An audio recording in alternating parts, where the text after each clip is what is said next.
today with a reading from the Science of Mind magazine for July. And I dog-eared it, so let me see if I can find it now. Here we go. The reading is titled Greater Than the Sum of Its Parts. And this first quote is by Mark Twain. Synergy, the bonus that is achieved when things work together harmoniously. And the second one is from the Science of Mind, page 245. Realize, I can't see with my glasses on. Realize that the spirit within you manifests as perfect harmony, and that every cell, atom, and organ of your body is functioning according to divine law. Sorry, I have to do double duty today. Right and left brain, you know, that's an important thing to sync up. And the reading is, we've all heard the famous quote from Aristotle, the whole is greater than the sum of its parts. Did you know Aristotle said that? I thought it was Bill Gates. Anyway, what does that mean exactly? And how can it be applied to a better understanding of spiritual evolution? A whole life is the sum of its parts, spirit, mind, and body. Working on any of those three aspects of who we are is a positive step in the right direction, contributing to our wholeness. But a truly evolved human being knows how to balance all three areas. Yes, our spiritual work is important, but failing to challenge our mind with new ideas, new philosophies, and new insights is counter to the New Thought directive to be open at the top, ready to embrace understandings that progress us along our path. In the same way, ignoring the body is tantamount to allowing our spirit's physical home to fall into disrepair. Although mind, body, and spirit are individually important as a balanced whole, they take on a more complete, more powerful energy. We call it synergy. The same principle applies to groups. People coming together with a common goal are more powerful than individuals working alone. This is why prayer circles are so powerful, and workshops and services where all get together so inspiring. The principle also applies to a growing, prospering spiritual community on a larger scale. Although each person in a church community is individually important, the church thrives when all members work together to create a whole. And when that individual church works together with other churches, they empower an entire movement capable of changing the world. And read or think of churches as anyone on the spiritual path. When like-minded people get together, the sum of what they do together is exponentially greater than what we can do alone. And the affirmation today is, I am in perfect harmony with my mind, spirit, and body. And my mind, spirit, and body are in perfect harmony with life. And so it is. And now, if you would, please close your eyes as we go into the subjective world. I'm going to lead you on a journey.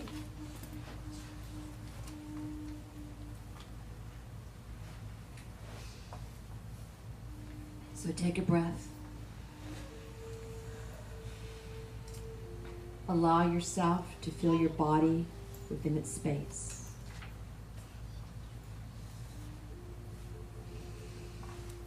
And as you're closing your eyes and breathing deeply, allow yourself to give your body the mental command to relax, release, and let go. Breathing deeply in through your nose, filling up your diaphragm and your lungs, and exhaling through slightly parted lips. Breathing in fresh, vibrant energy breathing out peace. Breathing in peace. Breathing out love. And now starting with your feet, visualize all the muscles in your feet and toes and see and feel them relax. Breathe. Moving into your calves and thighs, see and feel them relax. Breathe. Moving into your stomach and buttocks, see and feel all those muscles relax. And the relaxing breath continues to travel to your chest. And as you take the next deep inhalation and exhale, see and feel all the muscles of your chest relax, release, and let go.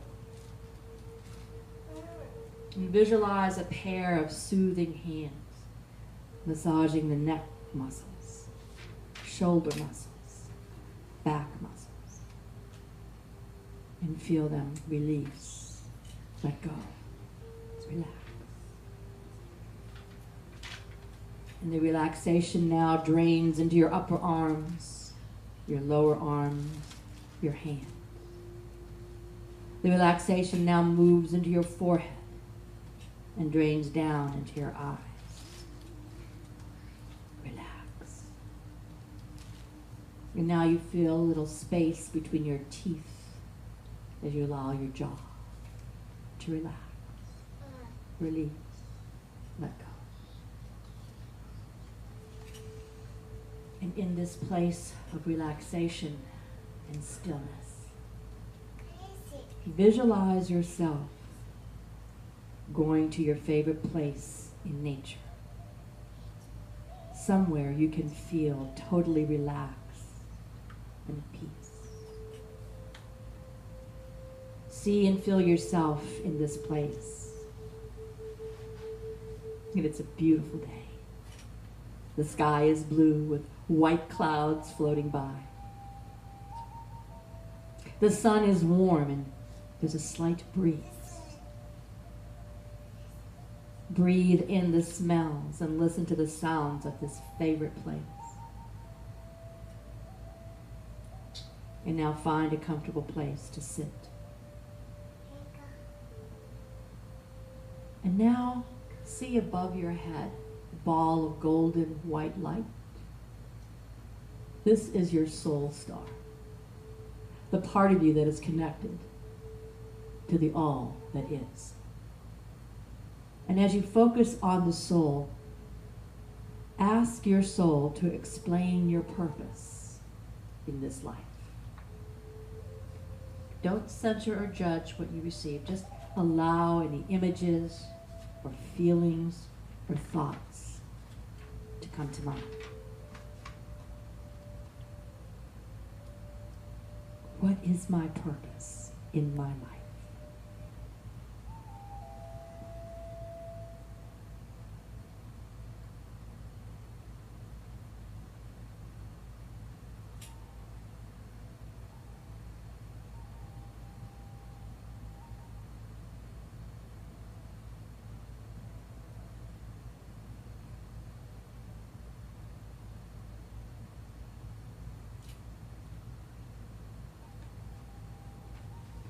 And as you allow the thoughts, impressions, and inspirations to continue to flow to you and through you, ask your soul, how am I to serve? What is my service?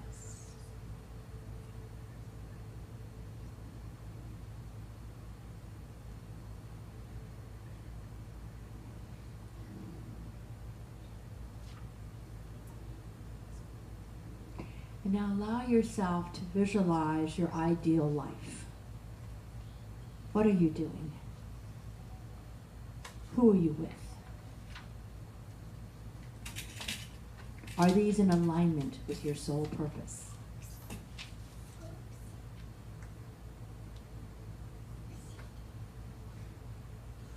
allow yourself to paint the picture.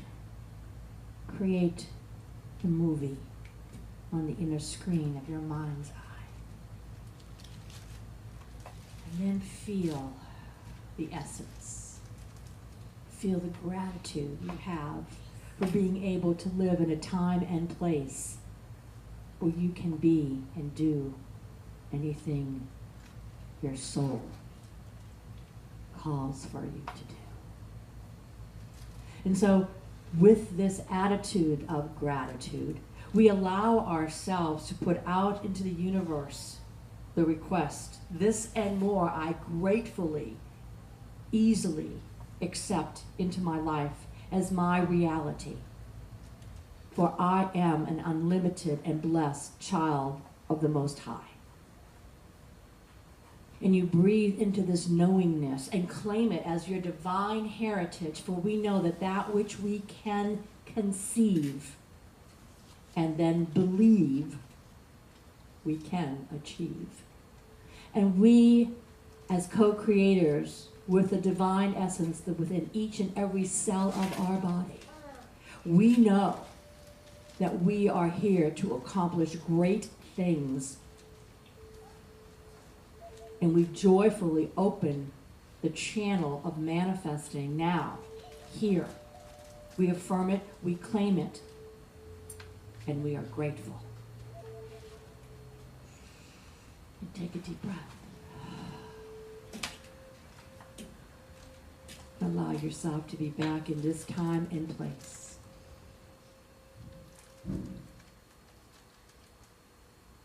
In the silence, feel that love and gratitude surround you, and reach out to the people next to you, connecting heart to heart, mind to mind, true light to true light. And we take that connection and we bring it out into the world, allowing our love and our light and our power to make a great grid of light around the entire planet.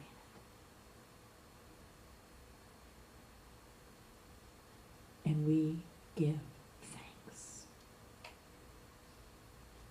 And so it is. Now allow yourself to put your hands together, palm to palm in front of your heart. Raise them to your third eye, your mind, connecting heart with mind. Bring them back down again and release them as we say together the Hindu word for peace. Shanti, Shanti, Shanti. May peace prevail on earth. And so it is. Now open your eyes and look around at the other faces of God in this room.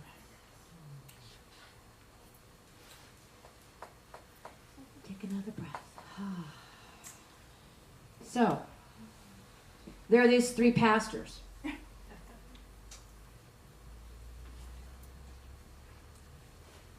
That's not the three pastors. That's just my tongue. These three pastors were in a boat together one day fishing. I won't say one Sunday. One day fishing. One of the pastors said, "We never get to let our hair down. Let's each tell the other what area that we struggle with the most in our lives. Our greatest sin, so we can pray for each other." The first pastor said, "Well, I hate to admit this, but I have a problem with gambling. Sometimes I sneak out at night and gamble." The second pastor said, "I'm ashamed to admit this, but I have a problem with cheating. I hardly ever pay my real taxes." The third pastor sat there silently. They waited and waited. He wouldn't budge. He said, "Come on, we're not leaving until you tell us your greatest sin." He looks at them and says, "All right. My greatest sin is with gossip, and I can't wait to get off this boat." Yeah, right? Yeah. I love it. See, even pastors have secrets. Actually, not even. We all have secrets. We all have parts of ourselves that we really wouldn't want another person to know, because we think they would think less of us. But let me tell you something right here and right now. We're all one. So if you think less of anybody else because of something you judge them on, then you're really thinking less of yourself. Because that which bothers each of us about somebody else might very well be something that we hold our secrets from, right? You know, the heart, David and I talk about this a lot, and Susan went next door, but we talk about this a lot too, about how when you're on the spiritual path and you're in a position like this, you are held accountable for everything you do. And you have to go through, and I do, daily self-examination, and sometimes I don't like what I see. Because, gosh darn, I'm not perfect. I still have feelings and a personality. But that's my personality. When I can lift it through forgiveness and acknowledgement of the spirituality of my imperfections. Because if I didn't have some imperfections to work on, I wouldn't be here. I'd be playing a harp on a cloud somewhere. Even though I don't know how to play a harp and I don't know how to float. But the idea is that we're not done till we're done.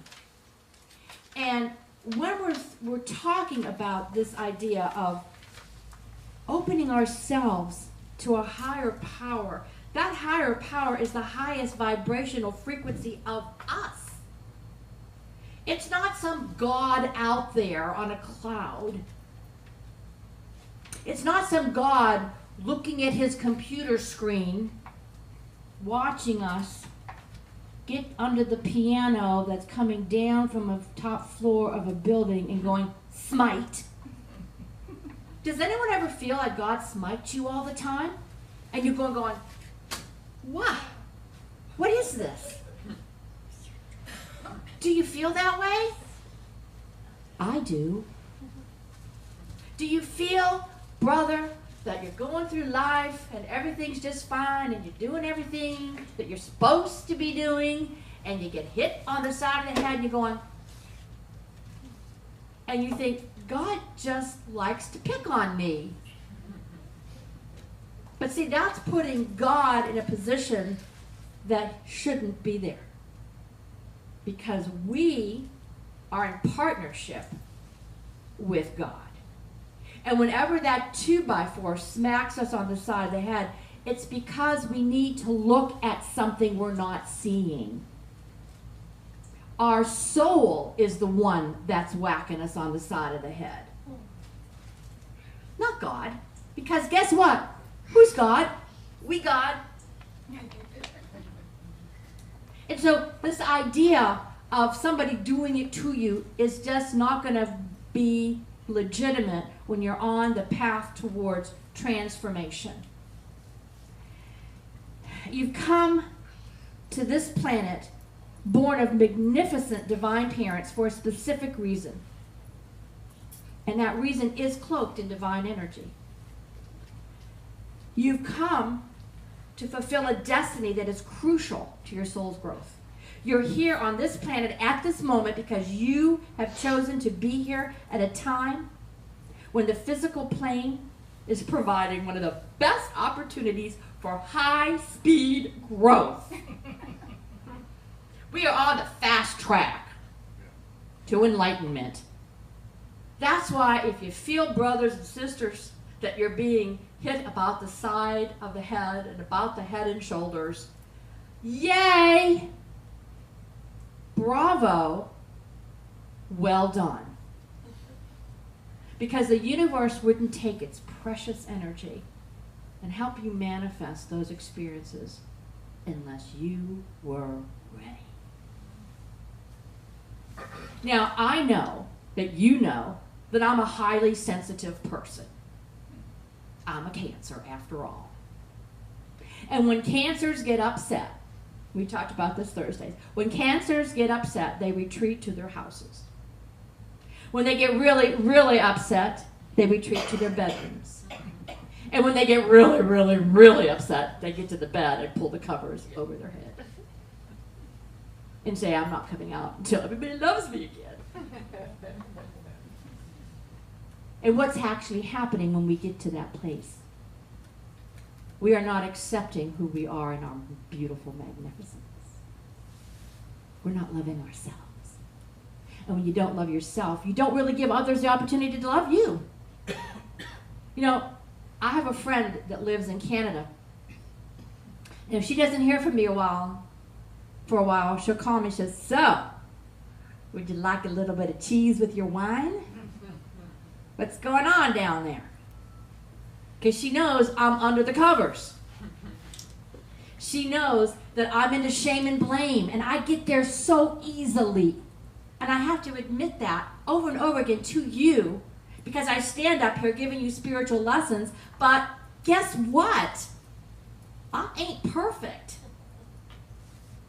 And I think actually that the universe decides to give me lessons and hit me even harder because I dare to stand up here to give you lessons, so that I can learn and share my experiences with you. If I were a model of perfection, would you really want to listen to me? I don't like people that are perfect because it makes me feel inferior. So I say, come join my club. Let's all be imperfect together. And let's help each other feel loved. Because when you're in your soul power and you're in your soul purpose, it's about unconditional love. And the soul's journey is a hero's journey. You know, you have something happen in your life. It hits you. And you're going,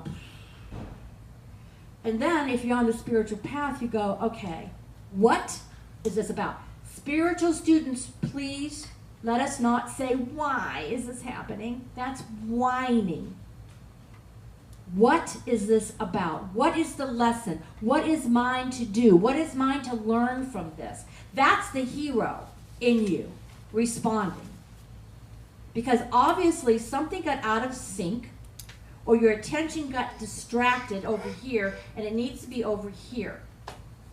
And so we ask, we go within, and we go to our soul, and we focus on that soul storm. We say, what is this for? What am I to see in this? What is my lesson? And how can I improve to be more my spiritual self? And so as we do this, we know that our hero's journey is inevitable. Every great teacher, the Master Jesus, Buddha, Rama, Krishna, they all showed us the hero's journey. They got the call. Buddha was a rich prince, but he knew that there was something more, and he saw the suffering of his people, so he left his father's house. That sound familiar? And he went out to be with the people. Does that sound familiar? When we are surrounded by the cacophony of events that are happening in our world today, instead of judging them and name-calling, what we need to do is say, where's the love underneath that? Because that's where God is. There's a reason for the chaos. And so our hero's journey is like a ship that's waiting to sail. And when you're ready to sail, the ship is going to be guided by your spirit, which is also the will to good that creates the entire universe. It's a ship that will take you on a journey that's going to change your life. But the thing is, do you want to change your life, or are you happy stuck in the muck, in the mire? Sometimes we're just happy in our own little place because it's familiar. I remember years ago, and it's 20 years ago, when I walked away from my corporate job, thus my corporate paycheck. And I thought, why did that go so south? That was like my ideal job. But the people were nasty. Of course, I had already been through seminary, so I should have known all the reasons why. But I went into I went into my bedroom and pulled the sheets over my head for about 2 weeks. Sucked my thumb, cried, drank martinis. just really was on a major pity party. And then one morning I got up and I thought, dummy, duh, silly girl, you've got this whole rest of your life waiting for you to do God's work. You've been ordained. Of course you're not supposed to be a fashion designer anymore, silly. And so, with very little dinero in my bank account, I started my first spiritual center church called New Directions. But I didn't do it just like that. I surrendered to the universe. I said, okay, use me. And I started talking at different churches, Unitarian churches and other Unity churches. I didn't know about Science of Mind then. And one day I get a call out of the blue. Person didn't know me, but her guides had said to call me because they were opening up a new place called Phoenix Rising, and I was to be the spiritual leader of that place. And I went, sure, because that's how spirit works. You have to surrender to the unlimited possibilities. And we're, as a community right now, we're in surrender mode. We don't know what our next steps are. We know there are next steps, but we are in surrender mode. Reverend David and I speak almost daily anymore about what Spirit is giving to us or what our feelings are. We go out for our favorite places, burgers, and we do this constant surrender. And then 2 days later, one of us will get back in our personality and go, oh, I don't know, we're supposed to, let's get back to Spirit. As we allow the universe to orchestrate our next steps, we know that there is divine timing for everything. And what's important is this community. What's important is us supporting one another. What's important is us is picking up the phone if we haven't seen somebody in a while. What's important is for us to get together that way. And just holding them in our heart is another place. There are people here that need to be forgiven or that need to forgive us. And so those are the ones we go to in our hearts and extend the energetic lines of forgiveness. Because as we forgive, so are we forgiven. And so it's this constant back and forth on our hero's journey. But eventually, what it's going to lead to is the power of love and compassion. Even when we feel like we're lost at sea, we have to continually welcome our hero's journey with open arms. We are in the midst of a greater reality being born. We know this. It's sort of like being in the middle of a great cosmic egg. Joseph Chilton Pearce, who wrote The Crack in the Cosmic Egg, says, painted into a corner, caught in a cul-de-sac, out on that final last chance limb, life scrabbles around, searching for a new way out. That's what we're experiencing right now. We're experiencing the opportunity to break out of our egg, to be born again. Think about the chicken and the egg. When an egg and the embryo inside is ready to be born, to hatch. It's very interesting because the egg is a protective womb-like space that's hard. And it protects the embryo as it's developing into that little chicken, right? But the natural order of things is that once the chicken is fully developed and is prepared for existence outside of the womb, then the eggshell has got to be broken or else the chicken will die. It's got to peck through it because its very environment is becoming toxic. We are living in our own cosmic eggs right now. And we are being asked to peck out of it and birth ourselves into a new form, a new being of light. It's an initiation of sorts. We're going from the idea of the heart and emotion into the mind and the mental thought producing, co-creative, manifesting existence that we are being challenged to create. Not accepting anybody else's reality for our own, but to make a new reality.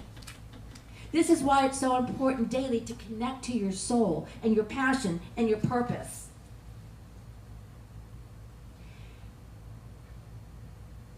About 2,000 years ago, we had a big brother visit us, our evolutionary big brother. We have called him, and he's been referred to as Yeshua ben Joseph, or the Master Jesus. A man that embodied the highest energetic that we can accept into our being on the planet, which is love. He brought love back to the planet. It was no longer time for the Old Testament God of vengeance and discipline. It was time for the other aspect of the Godhead to be shared and to be known and to bring in to every human being, which was love.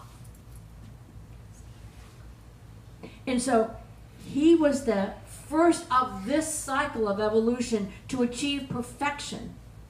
He was the first to perfect a physical body pure enough to hold the energy of the love aspect of the Christ and to be of the Creator and to be anointed as the Christ. He held that energy for about 3 years on the earth plane, and when he released it into the earth, he released it so each of us could become Christed ourselves. That is the power of the time we're living in. The cycles that we go through. He was the first to break through his own cosmic egg so that we would certainly consider, by what we would certainly consider violent means, right? But that was also the time he was living in. There was a lot of violence there. Fast forward 2,000 years as we're on the cusp of another great age coming in, the age of Aquarius, which is why we sang that song today. And we know that we are the divine siblings of that one that we call the Christ. And it's time to become Christed right now, because the future that he was predicting, the future is now. According to the wisdom teachings, there are 3 things that we can expect at this time of the great shattering. It's a time for a shift in Earth's relationship with the cosmos, and we're seeing that. Look at what just happened with Mars. We have new energies being able to be discovered because our consciousness is being raised to a point where we can see it. It's always been there, I think. It's a time to complete and balance planetary karmic cycles, and it's time for a global spiritual initiation. Quite literally, we're at a time in which we are creating our own reality, minute by minute, thought by thought. Have you noticed how quickly things are manifesting these days? Have you noticed that one minute you're thinking about it and the next minute, boom, it happens? How many people are having this experience?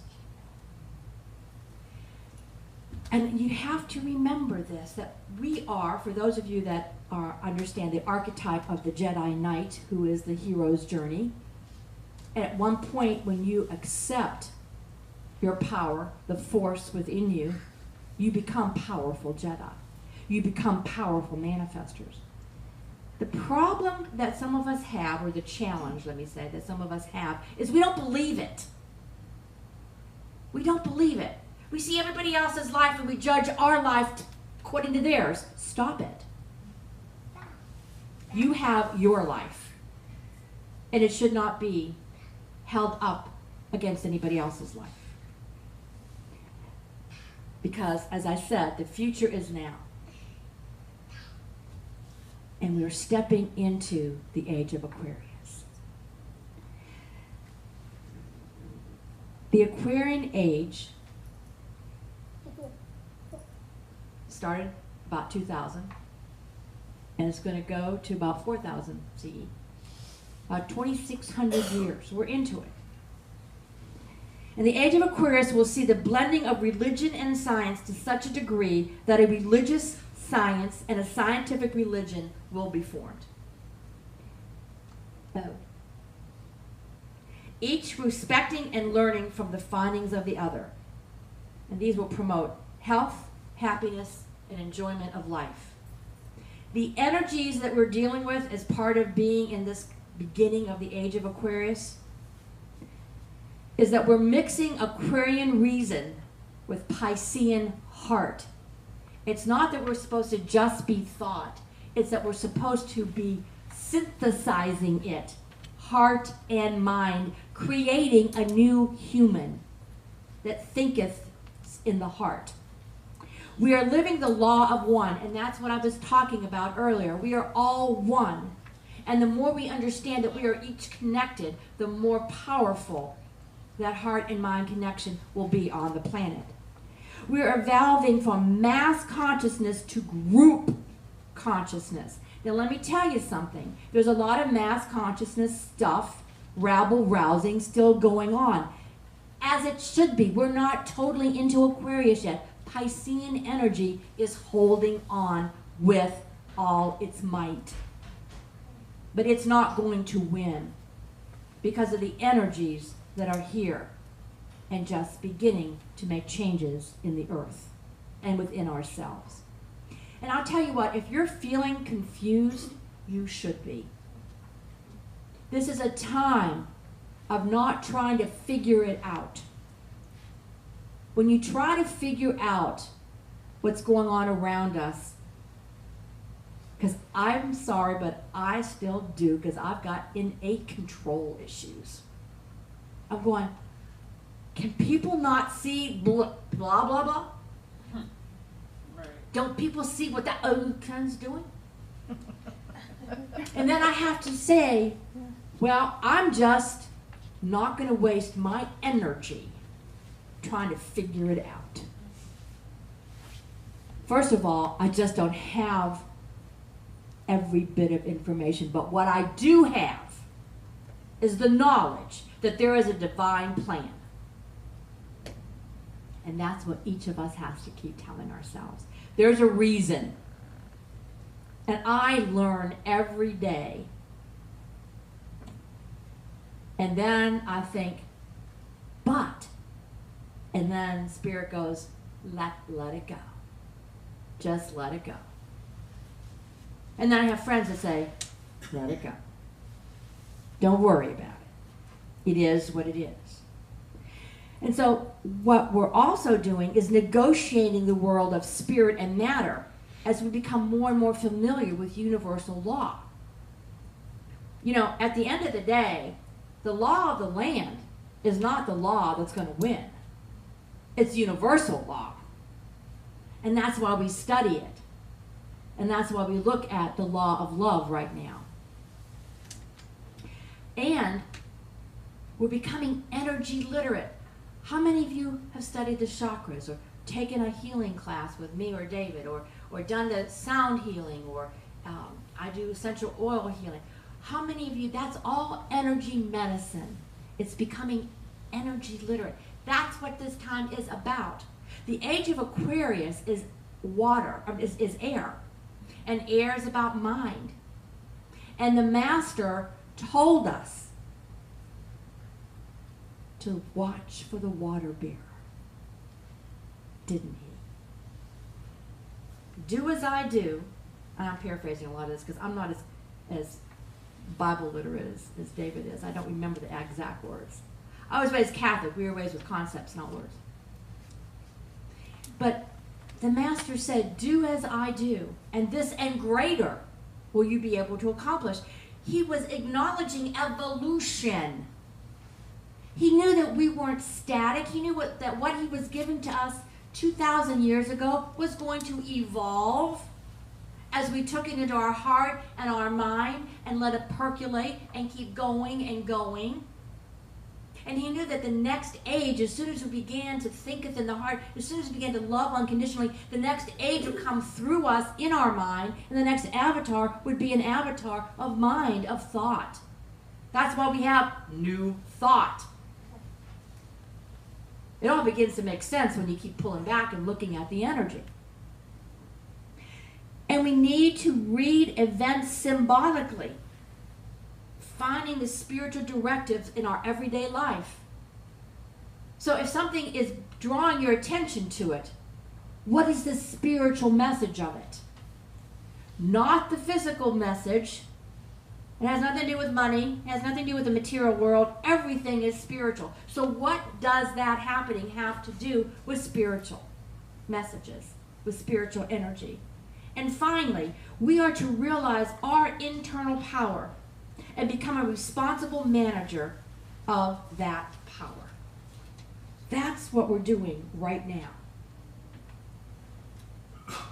There it is. For those of you that are taking notes. And there it is. Oh, they weren't coming for. Okay. So anyway, this message today is to nourish. You have to nourish your soul by fulfilling your destiny. And let me tell you, what is your destiny? Your destiny is what makes your heart sing. It gives you excitement. You feel like a teenager again, ready to go on its first date with somebody that you have a crush on. That's what you look for. That's the energy. It's like, oh, I can't wait to get out of bed and do this. And I can't wait to discover that. And I can't wait to go to this class. And I can't wait to read this book. And I can't wait to see my group, my tribe on Sunday. I can't wait to be with my peeps. That's what it's about. It's looking for that energetic. It's looking for your power and your passion that leads to your purpose. And so it is. And so